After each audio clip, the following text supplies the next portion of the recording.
말씀 나누도록 하겠습니다. 우리가 신앙생활을 하면서 가장 두려운 순간은 언제입니까? 간절하게 기도하던 기도 제목이 응답되지 않았을 때, 실패했을 때, 아니면 죄악에 넘어졌을 때, 아마 사람마다 다르리라고 생각을 하는데 저는 개인적으로 우리들에게 믿음의 시험이 닥쳤을 때가 아니라 그 이후인 것 같습니다. 우리는 선과 악을 구별할 수 있습니다. 아마 교회에 오랫동안 다니신 분이라면 누구나 가능하리라고 생각을 합니다. 그러나 문제는 이 죄라는 것을 알면서도 또 그 죄를 범하게 된다는 말이겠죠. 이 죄라는 것이 가져올 결과를 충분히 예상할 수 있음에도 불구하고 우리는 이 죄악이 주는 그 순간적인 달콤함에 넘어가곤 합니다. 그때 우리는 절망감을 느끼곤 하죠. 나는 또 결국 이 모양이구나. 이렇게 살아서 하나님 앞에 설 수가 있을까? 이러한 생각을 하게 된다는 말입니다. 신앙생활을 오래 할수록 우리는 자신이 생각했던 것보다 훨씬 더 약하고 훨씬 더 쉽게 무너지는 존재라는 것을 점점 더 분명하게 알게 될 뿐입니다. 죄악과 피를 흘리면서까지 싸워야 하지만 우리의 신앙생활이 쌓이면 쌓일수록 어떻게 된 일인지 우리는 그 죄악 앞에서 속수무책으로 당할 뿐입니다. 그래서 어떠한 순간에는 이 구원에 대해서 조금 이상하게 생각하기도 하고 조금 나쁜 생각이 들기도 합니다. 바로 이러한 문제 위에 오늘 본문이 놓여 있습니다. 여러분들도 알다시피 이 데살로니가 전서는 이 박해 속에서 흔들리던 교회에게 보내진 그러한 편지입니다. 그리고 그 편지의 마지막에서 바울은 참으로 신기하면서도 우리에게 위로를 주는 그러한 말씀을 주고 있습니다. 바울은 23절에서 이렇게 말합니다. 평강의 하나님이 친히 너희를 온전히 거룩하게 하시고 또 너희의 온 영과 혼과 몸이 우리 주 예수 그리스도께서 강림하실 때에 흠없게 보존되기를 원하노라. 바울은 이 데살로니가 교회를 위한 기도로 이 편지를 마무리하려고 합니다. 그리고 하나님 앞에 기도하는 것은 두 가지인데 첫 번째는 온전히 거룩하게 해달라는 것, 그리고 또 다른 하나는 흠없게 보존되기를 원한다는 것입니다. 이 온전히로 번역된 홀로텔레스는 오늘 본문에만 사용되는 그러한 단어인데 완전한, 완벽한이라는 뜻이 있습니다. 다시 말해 바울은 완전히 거룩하게 해달라고 그렇게 기도를 하고 있다는 말입니다. 물론 우리가 경험하는 대로 완벽한 혹은 완전한 거룩함, 이것은 불가능한 일입니다. 나 자신의 힘으로는 도저히 할 수 없는 일이죠. 정말 하나님의 말씀대로 살고 싶은데 그렇게 살 수 없는 것이 바로 인간의 연약함이라는 겁니다. 인간의 힘으로는 도저히 할 수가 없습니다. 그렇기에 바울은 기도하고 있는 겁니다. 하나님은 우리를 성도로 부르셨고 친히 의롭다고 말씀해 주셨습니다. 다시 말해 하나님께서 성도의 거룩함을 시작하셨다는 것이고 그 거룩함의 여정의 완성 또한 하나님께서 이루어 달라는 그런 간절한 바람이 바로 오늘 말씀에서 나타나고 있다는 말입니다. 그리고 바울의 두 번째 기도는 바로 흠없게 보존되기를 원한다고 그렇게 기도를 하고 있죠. 그런데 우리는 이 흠없게 보존되기를 바란다는 말 앞에 주 예수 그리스도께서 강림하실 때 이 말에 주목할 필요가 있습니다. 즉 그리스도께서 강림하실 때, 즉 완전한 거룩에 이룰 때 아무런 흠이 없게 보존되기를 원한다는 것이겠죠. 그리고 이 흠이 없이 보존되기를 원하는 그 범위 또한 말하고 있는데 바로 영과 혼과 몸입니다. 영과 혼과 몸이란 것은 전인, 즉 이 영적인 것은 복되고 육적인 것은 나쁘다는 그러한 이원론적인 흠없음이 아니라는 말이죠. 우리는 이 말을 이해하기 위해서는 이 데살로니가의 배경을 생각해야 할 필요가 있습니다. 물론 그 시대 어느 도시도 그랬겠지만 당시 데살로니가 지역은 아주 방탕한 문화가 있었습니다. 이 데살로니가전서 4장 3절에서 5절을 보면 이러한 말씀이 나오는데, 하나님의 뜻은 이것이니 너희의 거룩함이라 곧 음란을 버리고 각각 거룩함과 존귀함으로 자기의 아내 대할 줄을 알고 하나님을 모르는 이방인과 같이 세욕을 따르지 말고, 이렇게 말씀을 하고 있다는 말이죠.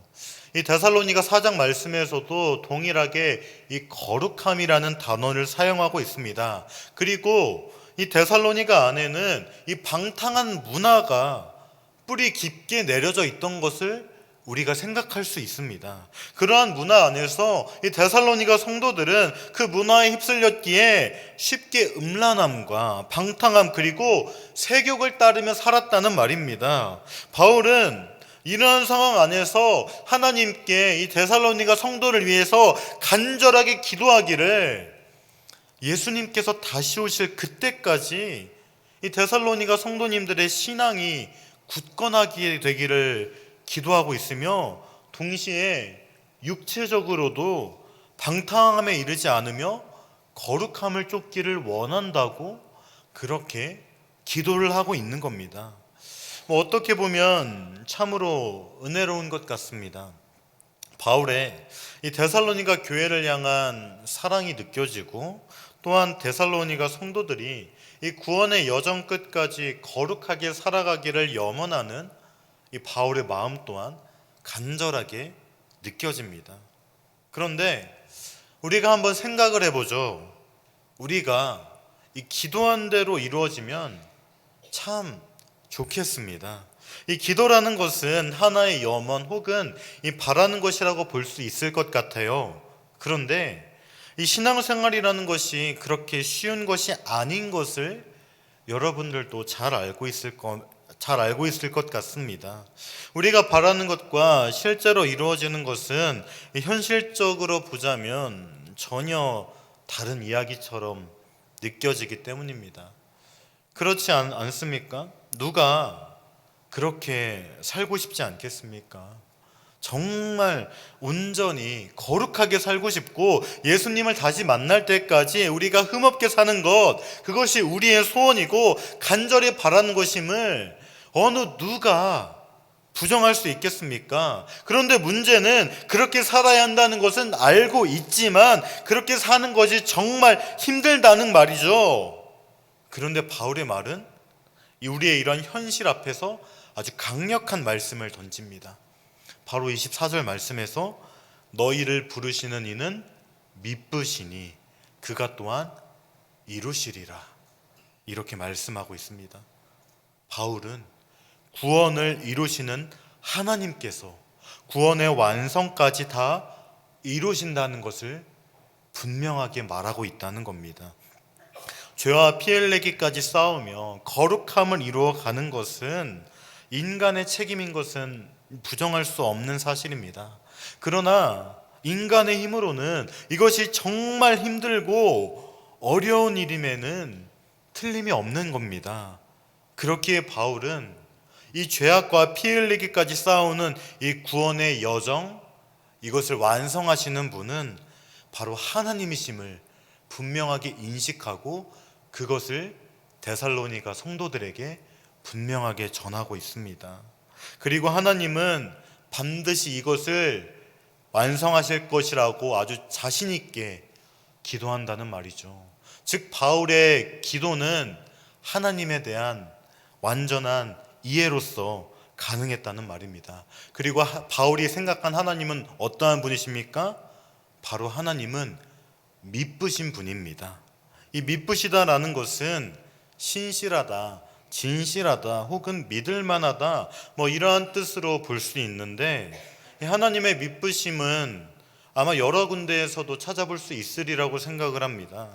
아브라함에게 약속하신 언약, 다윗에게 약속하신 언약, 이러한 구약 성경의 언약 다 예수님으로 성취되지 않았습니까? 하나님은 절대로 거짓이 없으신 분이십니다. 우리는 때때로 변덕스럽습니다. 기분이 좋을 때가 있으면 나쁠 때도 있을 것이고, 강할 때가 있으면 약할 때도 있는 법이죠. 기분에 따라서 판단이 흐트러지기도 하고, 그랬던 판단을 하는 것이 바로 인간입니다. 하루에도 몇 번이나 번복하는 것이 인간이란 존재죠. 그러나 하나님은 그렇지 않으십니다. 하나님의 본질은 변하지 않으시며 그 뜻 또한 변하지 않습니다. 그리고 그 하나님께서 데살로니가 성도들을 부르셨고 그 데살로니가 성도들의 구원을 완성하신다는 것을 바울은 굳게 믿고 있었습니다. 하나님의 부르심에는 후회가 없습니다. 하나님은 부르신 자들을 의롭다 하시고 의롭다 하시는 그들을 영화롭게 하시는 바로 그분이라는 것이죠. 이 사실에 어떠한 거짓이나 가식이 있을 수가 없는 겁니다.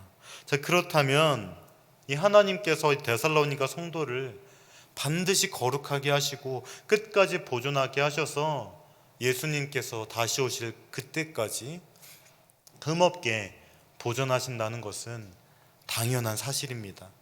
구원이 취소되는 일은 절대 벌어지지 않는다는 말이죠. 은혜로부터 떨어져 나가는 일은 절대 일어나지 않으며 하나님은 그 성도의 거룩함을 완성하신다는 그 약속을 반드시 지키신다는 겁니다. 바울은 그 하나님의 미쁘신 속성 그리고 하나님께서 하신 그 약속에 근거하여 기도를 하고 있는 겁니다. 그리고 바울은 25절에서 형제들아 우리를 위하여 기도하라 이렇게 말하고 있습니다. 우리는 방금까지 바울이 이 데살로니가를 위해 기도하는 장면을 볼 수 있었습니다. 그런데 이제는 이 데살로니가 교회에게 우리를 위하여 기도해 달라고 그렇게 부탁을 하고 있습니다. 이렇게 기도라는 것이 단순히 일방적인 것이 아니라 이 쌍방향적인 것은 알 수 있을 겁니다. 그런데 우리가 곰곰이 생각을 해본다면 조금 이상하게 들릴 수도 있을 것 같아요. 왜냐하면 이 데살로니가 교회는 초신자 교회였기 때문입니다. 예수님을 믿은 지 얼마 안 되는 어린 성도들이고 바울은 어떻게 보면 신앙의 선배라고 볼 수 있겠죠. 게다가 바울은 여러 교회를 다니며 여러 지역을 다니면서 여러 교회를 세우고 또한 사도가 된 그러한 신앙의 베테랑이라고 그렇게 볼 수가 있는 자였습니다. 그럼에도 바울은 데살로니가 교회에게 기도를 부탁합니다. 그런데 바울이 이렇게 기도를 부탁한다는 그 사실에는 바로 바울의 인식이 있던 겁니다. 바울은 앞서 데살로니가 교회를 형제라고 부른 바가 있었습니다. 다시 말해 신앙의 길고 짧음 혹은 신앙의 연수 그리고 신앙의 깊이와는 상관없이 바울은 데살로니가 교회를 위해 기도해야 하는 것이고 데살로니가 교회는 바울을 위해 기도해야 하는 겁니다. 왜 그렇습니까? 바로 형제이기 때문입니다. 예수님 안에서 모든 성도는 다 하나님의 자녀이고 한 몸을 이루는 지체이기 때문입니다. 이렇게 교회는 서로가 서로를 위해서 함께 기도하는 공동체라는 말입니다. 그렇게 바울은 26절을 통해서 교회가 가족 공동체, 즉 서로를 향해 형제, 자매라고 부를 수 있는 공동체인지를 분명하게 말하고 있는데 바울은 26절을 통해서 거룩하게 입맞춤으로 모든 형제에게 문안하라 이렇게 말을 하고 있습니다. 그런데 이 말씀은 어찌 보면 당황스러울 수도 있을 것이고 어떻게 보면 이상하게 보일 수도 있는 그러한 말씀일 겁니다. 왜냐하면 입맞춤이라는 단어가 있기 때문이죠. 물론 이 서구권 같은 이 프랑스 이러한 나라에서는 입맞춤이 하나의 인사라고 볼 수 있겠죠. 그러나 이것은 프랑스와 같은 나라에서만 통용되는 그러한 문화인 것이지, 정작 우리나라만 봐도 이 입맞춤이라는 것이 이 굉장히 각별한 사이에 나는 것이지 그저 인사치레 정도로 생각할 수는 없을 겁니다. 가족 혹은 이 연인 관계 그 외에 다른 사람과 하는 입맞춤, 이건 상식적으로 맞지 않는다는 말이죠. 그렇다면 옛날 로마 시대의 입맞춤은 어땠을까요? 이 같은 서양권 문화인이 하나의 인사로 여겼으리라고 생각하십니까? 아쉽게도 그렇지 않았습니다. 당시 그리스 로마 배경에서 입맞춤이란 평범한 행위가 아닌 가족 사이에서 이루어지는 그러한 행위였습니다. 물론 예외적으로 정말 이 가족과 같은 정말 친밀한 사이에서 이 우정을 나타내는 그러한 입맞춤도 있었다는 그러한 말도 있었지만 정말 친밀한 사이에서 입맞춤을 할 수 있었다는 그러한 말이겠죠. 한번 생각을 해보겠습니다. 초대교회 안에는 다양한 사람들이 있었죠. 쉽게 말하자면 부자, 가난한 자, 노예, 자유인, 그리고 이방인과 유대인이 교회 안에서 존재하고 있었습니다. 그들 사이에서 어떠한 친밀감을 볼 수 있었을까요? 아니면 그들 사이에서 어떠한 공통점을 찾을 수 있었을까요? 여러분들은 노예와 자유민이 정말 입맞출 수 있을 정도로 친밀한 사이가 될 수 있었겠다고 생각을 하십니까?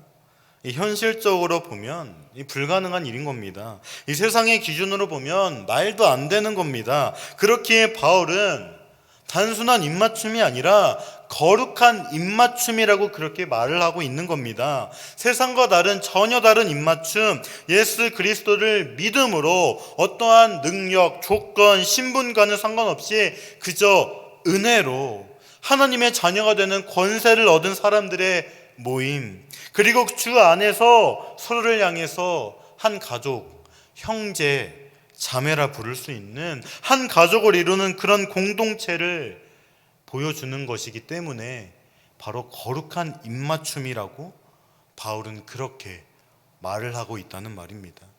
바로 교회는 단순한 공동체가 아니죠. 예수님과 연합한 성도들의 하나님의 자녀가 되었고, 그리고 그 하나님의 자녀로서 우리는 서로를 향해 형제, 자매라고 부를 수 있게 되는 것입니다. 즉 바울에게 입맞춤이란 교회가 참된 가족이라는 그러한 확언이었습니다. 그래서 이 문화나라 앞에 모든 형제라는 그러한 표현이 있는 겁니다. 즉 바울은 서로 입맞춤으로써 가족임을 확인하고 그 가족으로서 서로를 위하여서 기도하라고 그렇게 말을 하고 있다는 말입니다. 옛날 로마의 도시였던 카르타고의 순교자들은 처형장에서 서로 입을 맞추었다고 합니다.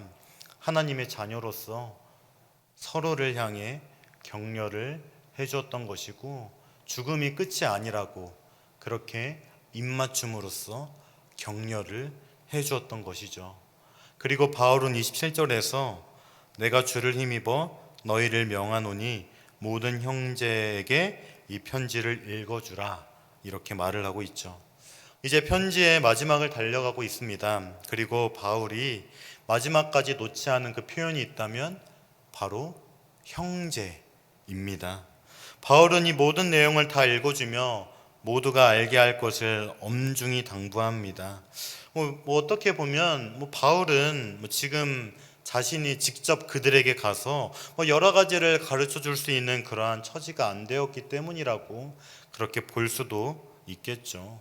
그렇게 결국 바울이 데살로니가 성도 모두가 자신의 가르침과 교훈을 알게 하려고 이 편지를 쓴 것이기도 했습니다. 그러나 앞서 말씀드렸다시피 바울은 지금 형제라고 표현을 하고 있습니다. 주님께서 강림하실 때까지 서로가 형제임을 깨닫고 서로를 향해서 거룩할 수 있도록 그렇게 기도하라고, 그렇기에 이 교훈을, 나의 가르침을 전하라고 바울은 그렇게 말을 하고 있습니다.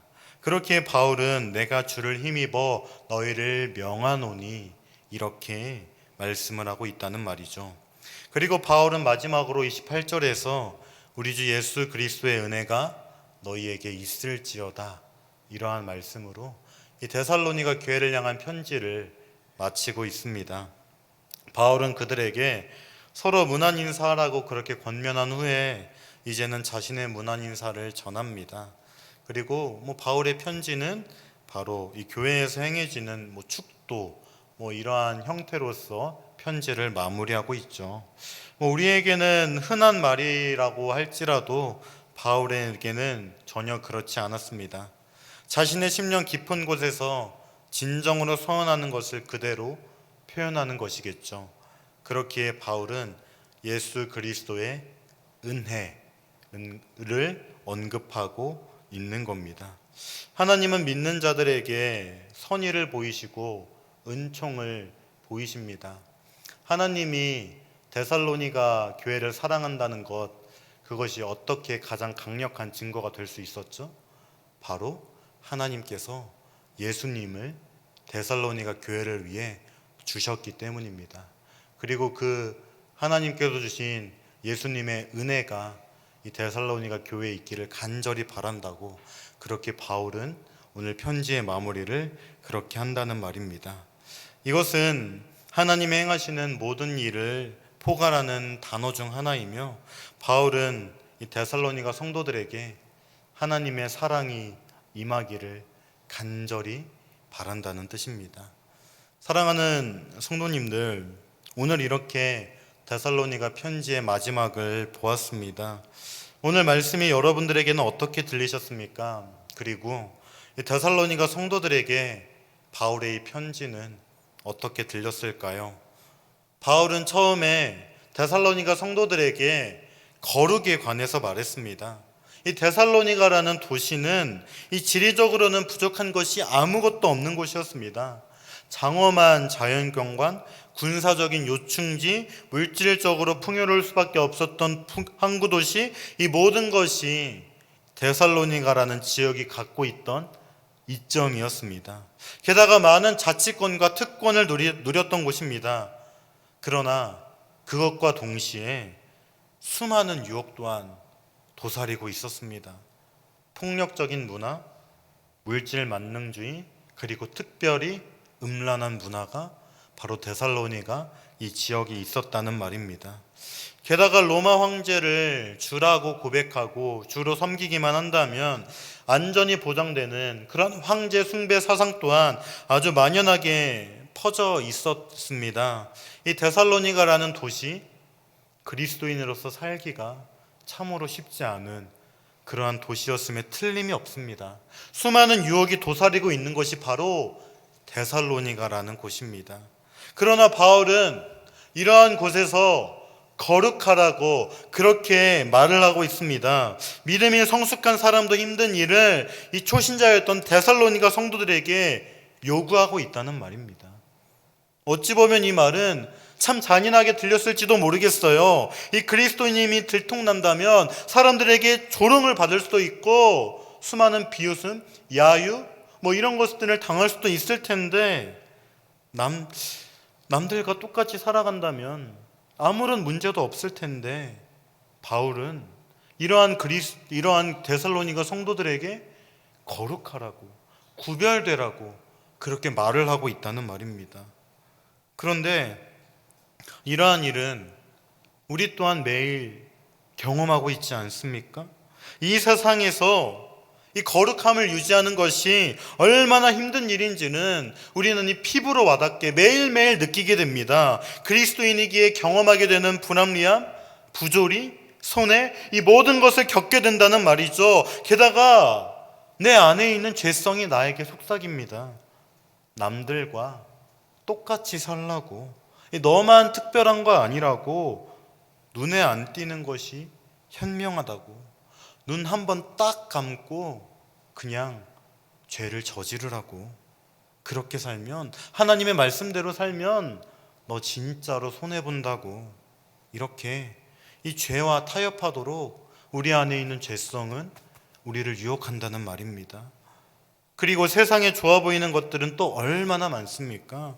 세상은 우리에게 이 폭력적인 것, 음란한 것, 이 물질적인 풍요를 보여줍니다. 이러한 것을 추구하는 삶이 성공한 삶이라고, 누구나 부러워하는 삶이라고, 사람들이 너를 우러러 볼 것이라고 그렇게 말을 한다는 것이죠.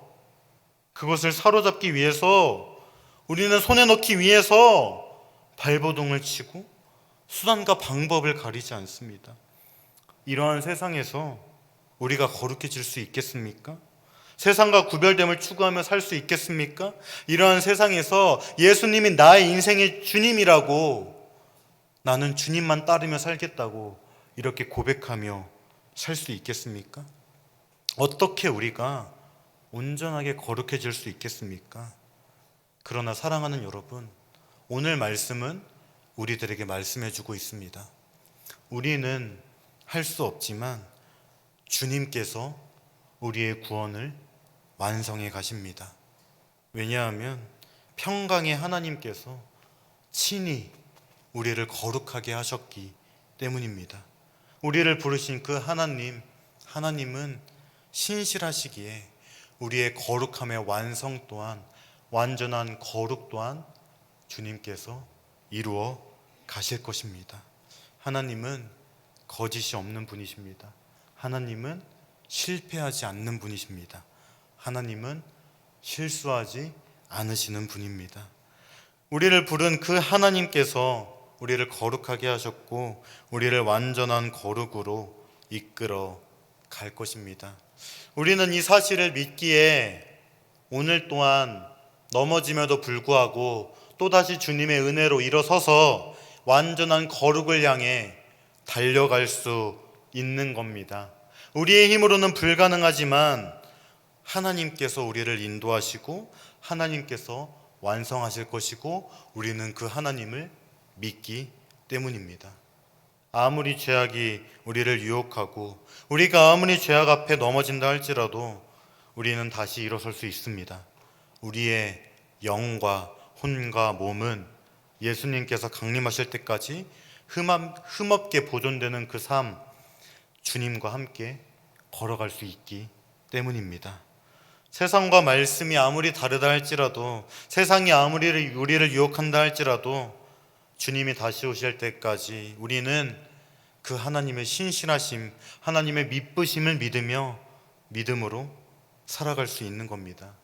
그리고 또한 오늘 말씀에서 나왔던 것처럼 옆에 넘어진 지체가 있다면 기도하고 거룩한 입맞춤과 같은 사랑으로 문안하며 교제해야 할 것입니다. 왜냐하면 우리는 하나님의 자녀된 가족이기 때문입니다. 옆에 넘어진 지체가 있다면 이 성경 말씀을 그들에게 읽으며 다시 일어서게 해야 한다는 말입니다. 이 완벽이라는 목표점이 너무나도 멀게 느껴지지만 한 걸음 한 걸음 점진적으로 우리는 나아갈 수 있습니다. 우리에겐 주 예수 그리스도의 은혜가 있기 때문입니다. 그 목표점 반드시 하나님께서 이루어 가실 것입니다. 사랑하는 성도님들, 우리는 오늘 하루 종말에 가까워진 삶을 살아가고 있습니다. 예수님께서 강림하실 날 계속해서 다가오고 있죠. 그리고 예수님은 우리가 그날까지 거룩하게 흠없게 보존되기를 원하십니다. 우리는 넘어질지라도 주님께서 우리와 함께 하실 겁니다. 사랑하는 성도님들, 거룩하게 살아가시기 바랍니다. 그래서 주님이 강림하실 때 흠없는 거룩한 모습으로 주님을 맞이하는 우리 성도님들이 되기를 주님의 이름으로 간절히 소망합니다. 네, 이 시간 말씀을 기억하며 기도하겠습니다. 첫 번째, 주님을 기다리면서 죄와 싸우며 거룩한 삶, 흠없이 보존되는 삶을 살게 하소서. 두 번째, 우리의 구원을 완성하실 주님을 기대하며 믿음으로 거룩한 삶을 살게 하소서. 세 번째, 교회는 가족이라는 사실을 기억하며 옆에 있는 지체를 위해 기도하며 같이 구원의 완성을 향해 달려가게 하소서. 이러한 기도 제목으로 다 함께 기도하겠습니다.